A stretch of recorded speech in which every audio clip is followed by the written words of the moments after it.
What's up, gang? Here's the warm-up for the week of July 26th, the last week of July. Let's start down in a squat. Oh yeah, just bouncing out. Legs a little bit sore here. Saturday, the end of the week, they had the back squats and all the lunging for the free range competition. Still totally open if you guys want to register for it. All the first 8 workout scores need to be done by Wednesday this week. Or this coming week, the 28th. I think there's plenty of time to do it still. I know a lot of people are repeating it.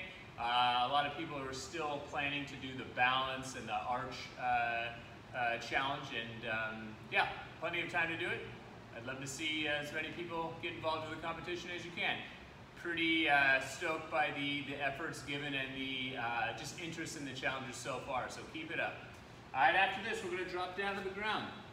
We're gonna get some 90-90 rotations. Just dropping the chest to the floor, getting a little bit of a stretch. You kind of find the position that gives you the best stretch there through the back of your leg into your glutes on this side, and then hands free, you're gonna rotate to the other side. Do your best to just struggle from one place to the other. And we're just gonna go maybe 5 to 6 times each direction. Don't want to rush this. This is one of these positions that offers a lot for the hips. Get a little bit of a stretch here in the external rotation, internal on this side, the transition between the two. There's just a lot to offer. So, you know, an extra few moments here goes a long way. No need to rush it. Oh yeah, especially if it's first thing in the morning or after a long day at work or a commute, just getting out of the whole sitting posture. Just move around down here.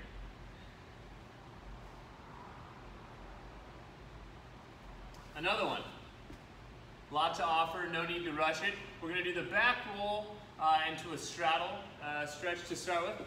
So maybe we'll just get a little bit of a straddle to start with, so feet as wide as they feel comfortable going, and just kind of lightly pushing into it in various places and just kind of like taking a good inventory or building an index of what's available right now, today. Just kind of push into it a little bit. Maybe even a few times before we do the full roll. Let's just do like a tucked kind of hollow rock a few times. Just roll into your trunk here a little bit. Just feel the floor giving you a little bit of a back massage. And then when it feels good, then we'll put the hands down, push over, and just go back and forth. Straddle and reach, hands kind of guide you back. You want these transitions to be as smooth as possible, not really using momentum so much as just practicing transitions from one position to the other, making them nice and smooth.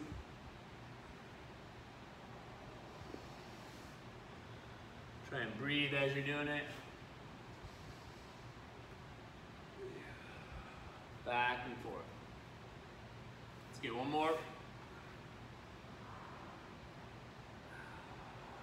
And we're just gonna go over to our hands and knees. Gonna grab some thread the needles. Reaching up overhead, coming back through.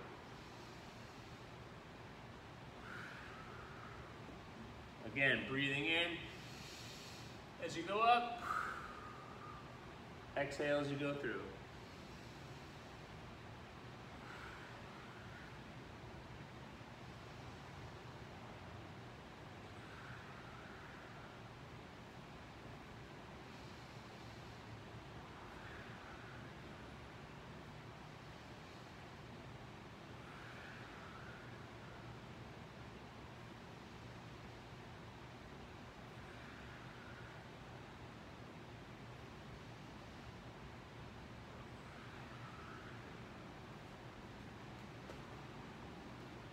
All right, so a little bit different. We're gonna do some arm circles, but I want you to start it off with a twist.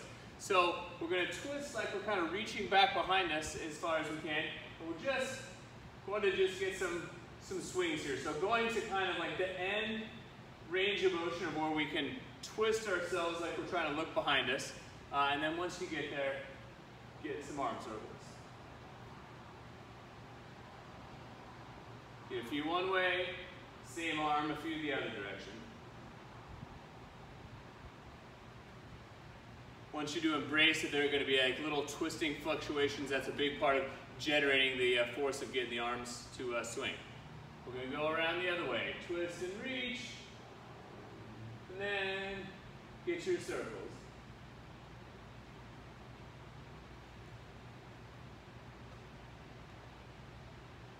Both directions.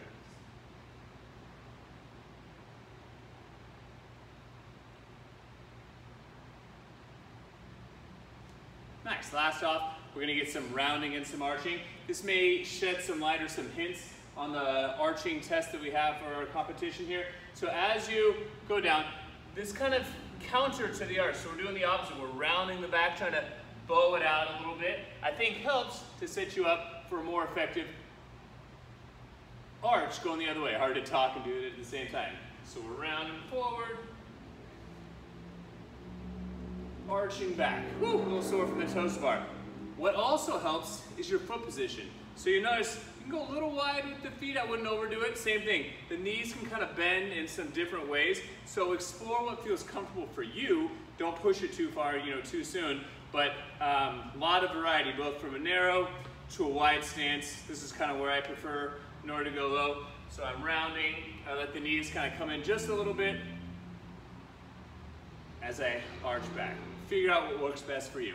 Get 5 of those. And then you know what? I said last week was the last week of the tennis balls. We're going one more. I take a lot of inspiration from watching how you guys resolve some of the puzzles that we throw out there. And I think there's some more opportunity for us to kind of dig out of the tennis balls for now. So we're gonna do another week. Maybe we'll do another one after it. We'll see what comes out of it. But this one's gonna kind of combine some of our catching, some of our footwork that we played with. So grab a tennis ball, start nice and smooth. So all we're doing here in the beginning is we're going to give a light toss, kind of maybe from chest height, let the ball bounce, and we're going to catch it. So all I'm looking for, drop, bounce, catch. The other component there is I want you to move your feet every time. It can be forward or kind of back. You can kind of guide the direction of where you're going to need to move just by how you subtly move the ball around. But I want you to develop some awareness of as the ball is falling, you can resituate yourself so that you're prepared to catch it. We'll try it both sides. Drop, move and catch. Drop, move and catch. Drop, move and catch. Real simple, real easy. We can take this a step further.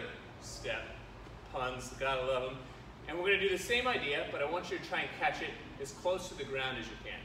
So I'm going to drop, move my feet, catch it. Drop, move my feet, catch it.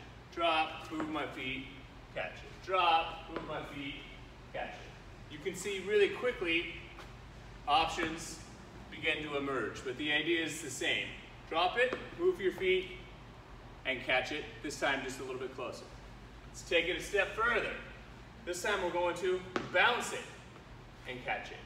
Bounce it, catch it. Bounce it, catch it. Bounce it, catch it. Bounce it, catch it. Starting to play with different styles of catching. Catch it low. Bounce it, catch it low. Bounce it, catch it low.